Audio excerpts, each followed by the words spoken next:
Anyway, we're back, and we have the fabulous John Stowell with us. And welcome, John. Hey, Tom. It's good to have you here on this, whatever this is. We haven't quite figured out what it is yet. As long as we try to keep it pure, it'll be great. But we had the pleasure of working together on an instrument that we built for you at the Ribbecke Guitar Company, RGC, and it was a great process. And it still amazes me that we could build you this chambered solid body guitar, which Mike Goodge had a lot to do with designing, by the way. Hi, Mike. You know, the concept of that you can get these beautiful tones, and watching you play in your unique style out of that solid body, it's amazing to me. And I don't even know what to ask you, because I see you enough that... tell us a little bit about how you got started, for God's sake. Okay, kind of like Randy, it was by default. I started with the ukulele when I was a kid. Ukulele? Strumming simple chords, and I picked up a guitar when I was probably 10. I didn't feel particularly called to it. I certainly wasn't a natural musician.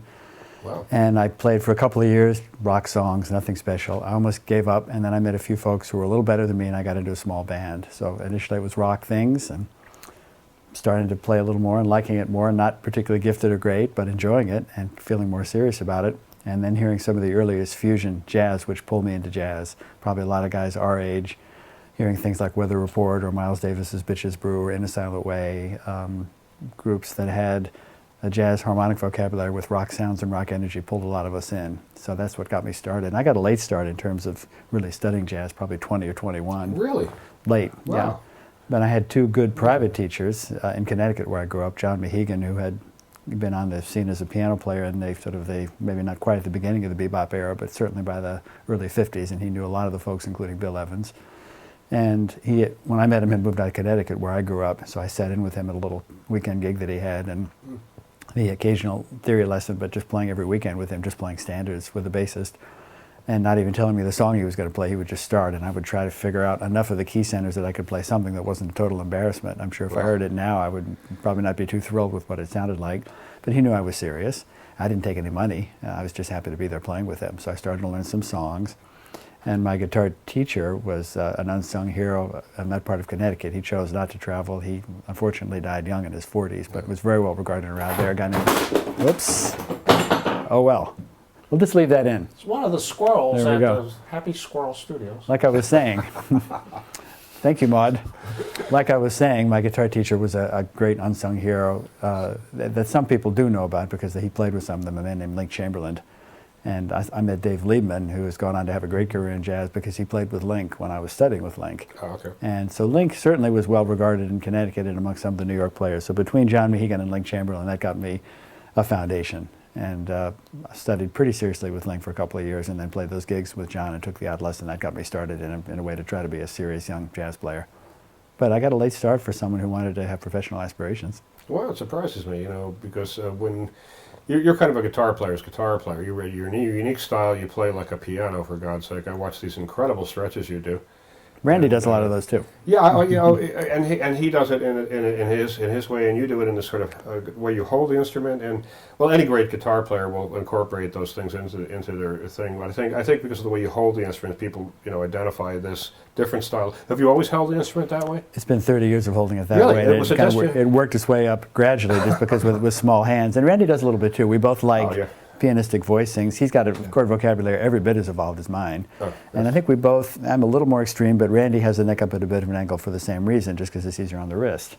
Just facilitates the stretches a bit. Mm-hmm. Listening to you guys play is a fantastic thing, because to have a dialogue, it's a community. I always hear it as a dialogue between people, and you guys are extraordinary players, both of you. We take it for granted because you're here enough, but it's a great treat, so you'll see that in a few minutes. I love playing with Randy, and I think we have enough of a shared vocabulary, but enough differences that it's the complementary but different styles, I think, work well together, and we talked about trying to play as often as we can. Oh yeah, I love hearing you guys play. It's always a great treat, and have you show up at the same time is, to put you two together here is phenomenal, a treat for all of us. I wanted to ask you about your schedule, because you you travel in your Toyota. My and trusty Toyota. Your trusty Toyota with guitars and equipment. Randy and has a trusty Toyota too. I actually made a comment about his the other night, and he was talking about the mileage that these cars see. It's We are fantastic. comparable. We're up there. We're both pushing. Pushing 300,000. Yeah, that's the great thing about those Maintenance. Cars and guitar players, because right. 300,000 mile guitar players are great too. But I admire the sort of. I would often refer people ask me about you, and they say, Is that guy still alive? Yeah, they said, well, they say. Whatever happened to him? They asked me about you, and I said, well, from my perspective, John is kind of like a guitar monk in the sense that he's so devoted to the instrument. He travels, he handles his own bookings. Is that true? You book your Although instrument? that's not entirely true, because if it weren't for the network of friends, there would be no booking. Oh, okay. So yes, I make the initial contact 98% of the time. But if it were not for my friends like you guys, there would be no work. And I'd say it's between 6 and 8.5 months of the year on the road. Wow, so But awesome. of that time, this is just an indication of how helpful the friends are. Not only do they provide the work, but they provide most of the accommodation. I might have 10 nights in hotels that I'm paying for out of 261 odd days of travel last year. That's pretty fantastic. So I take a little credit for trying to keep it all going and maintaining the connections and trying to grow the network, but I'm always very cognizant of the fact that it's my friends' generosity that allow this to keep happening. And I try to be a good guest and reciprocate if I can either book things with them or share contacts with them. So I tell students that if you are proactive about creating a network, anybody can have some experiences on the road traveling and playing if you're not famous. And most of us are not famous. A lot of people ask me questions about that. I think you could probably teach a course in that, in how to manage that aspect of things. It's when you first realize as a young guitar player that maybe the better guitar players don't always get the gigs. It's the guys who get along with everybody, who can function in society. Very often that person, I'll get the gig over another individual because, my hygiene's better or some damn thing. My hygiene's the pretty reality is, the reality of being a good citizen, being a guitar player, and getting hired and playing is really part of that scene. But for some reason, you seem to have a singular devotion to this that I can hear it in your music. To me, it's just fascinating that you would have the discipline to do this. So, what is your practice routine like? What do you know? It varies. I think Randy's a much more disciplined practicer than I suspect. Although I do pick it up every day. I'm hooked in the same way that Randy is, in the sense that I really do want to play every day.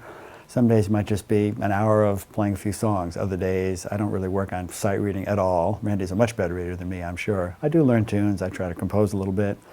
I'm making a point to try to go to jam sessions if I'm not working. If I'm home, I'm not busy. So I'm going to people's houses like I did when I was 20 at jam sessions to try to learn new songs. I will sit in at clubs for free still. So that part of my work ethic is good. As a disciplined practicer, I would say not really. Not really. You hear you play and you go, oh my goodness, it must be, you have a very delicate way of playing. Washing your hands is very elegant, and maybe because they're up in a slightly higher visual field for us to see. But people always remark about that too, and I'm still trying to figure out how you get that incredible tone out of that solid body chambered guitar, as much as that's a lot of that. Some of that is my hands, and some of that is your great workmanship. It's both. Well, it's interesting just how that all works together. Guitar players are the co-enablers of my behavior, so I can make a guitar and it's great, but if somebody, what I want to do most in my life is to build great tools for great players, and I do. You've been doing that for a long time, my friend. Well, I do what I can do, and we make guitars. Some guitars get made to hang in people's cases and never get played. Those are the sad ones that I worry about. I think we all do that, but I'm surrounded by people who live and breathe music, and it's like could be worse. It could be a hell of a lot worse. Working with Bobby, it's like that. The first thing that comes out of him is music. It just flows out of him. I agree. No matter what's happening, and this keeps me going. And so having you here for us is a huge treat. We've talked a bunch, and you come and go quietly, and whenever you're in town, we always get to see each other. This morning we made I'm happy about that. A little bit of a different size. We moved this, not spacing out, just a little bit on. And I think it helped. Guitar And to fit me in on short notice when you had a busy day was much appreciated. It was total chaos, but we got it done. We got done. It's never a dull moment in my shops, and my wife says it's either 120 or it's nothing. Mm-hmm. It's always like that, so people have to sort of figure a way to get in there. Anything new, exciting on your horizon? What's your always little ongoing projects. I have a relationship with a nice company in Florida called TrueFire that's done a number of educational CD-ROM courses. I have 3 for them, and that has actually generated some exposure and some royalties, and I might try to work with them again in the future on something. Some online lessons with a friend named Mike Geller, who you create individual lessons for. And you might want to do that, Randy. We'll talk about that if you're interested, because you can just do one at a time.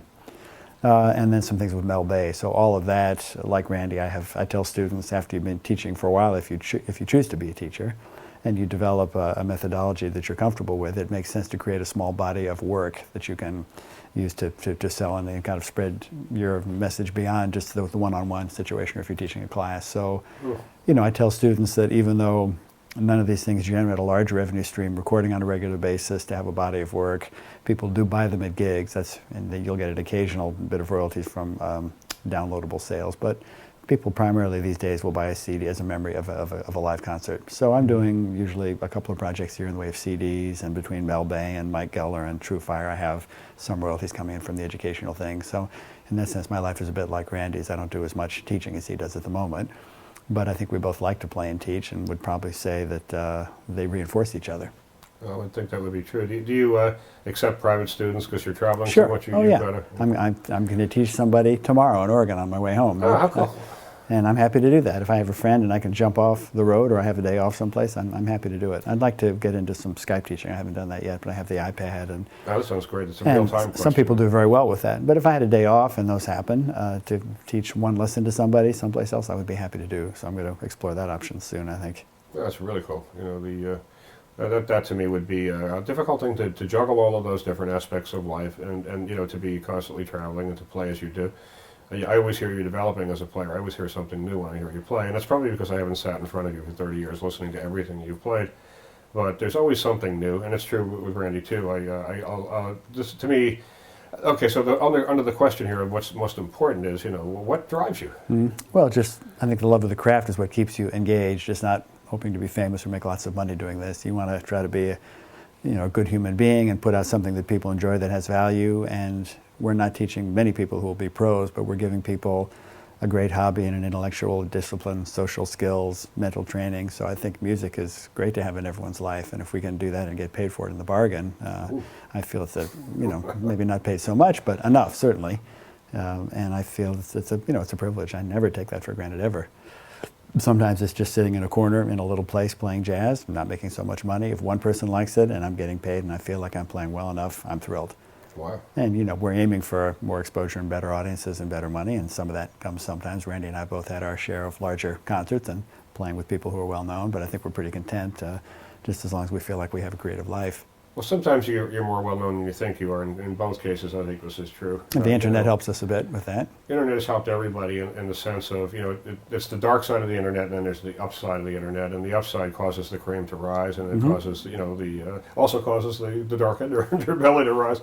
But, it's a great tool for creative artists, and to me, I'm still fascinated still underneath all of this, and I have to apologize to the audience for that. We are a stool shy, so we're forced to do one at a time just because we just didn't have a fourth matching stool in time, and we didn't want to miss this opportunity. So Randy's sitting there listening to us talking, and we're sort of all interacting here. I'm hoping you can sort of feel that as the audience here. Can you feel Randy, everybody?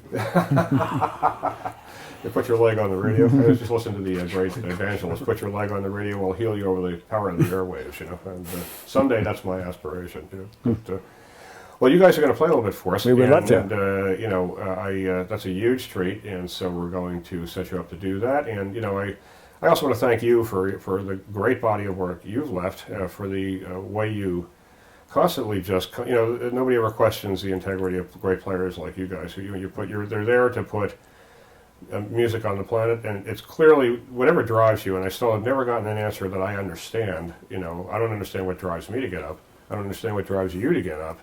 Or each other, but I always have to ask that question because, to me, I think we figure that out probably just 2 seconds before we cross to the next flesh. That answer comes, but, I don't know if any of us have that in our lifetimes. It's just still, but if you didn't have that, you weren't doing this. Think how you've changed the world. Just discussing one little project we're doing, David Marks and Larry and I are doing a project now, and this involves a guitar we're building as a wave motif, and the thought and the object behind this is that whether it's music or electromagnetic or new gravitational waves, which we're just learning how to detect, when you make a note, you put it in the world, it's there forever. Whatever that energy goes, it's there forever. Every single note you ever put out there is still out there. It's a little scary, actually. It's a scary, incredible, it's an incredible thing to think about, and I don't think about it too much because I never work, but I just had to mention that because I think this is true of great great players, and there's sort of seeing guys like this, like you guys, I can sort of see the aura around you as players. It's fantastic, and it's a huge honor to have you here. So thanks again. It's a pleasure, Tom. Thanks for having love us. having you It's a here, pleasure. and, Love so to good play your have you. instrument too. Bobby, thanks for having us. Thank you for your inspiration. It's a pleasure. All the playing. It's like, phew. And you guys have played a little bit on the same. We have. I hope we my can crazy again. plays. That would be fun. I was like, I loved your solo Terrified. bass playing. I know that you're known for other things, but I think your solo bass playing is wonderful. thank you. Thank you. I'm Very melodic and pretty original, I thought. Well, I keep telling them There that. we keep go. on going. Yeah, let's keep going, shall we? Thank you. Pleasure, Bobby. Well, thanks a bunch. So I guess we'll take we'll change the setup a little bit. We hope to see you next time, and keep watching. And we'll have a great new show. Got a great guests lined up, and just watch what we're doing. Keep an eye on it. Spread it around. Share it. We really appreciate it, and we'll talk to you soon. Bye.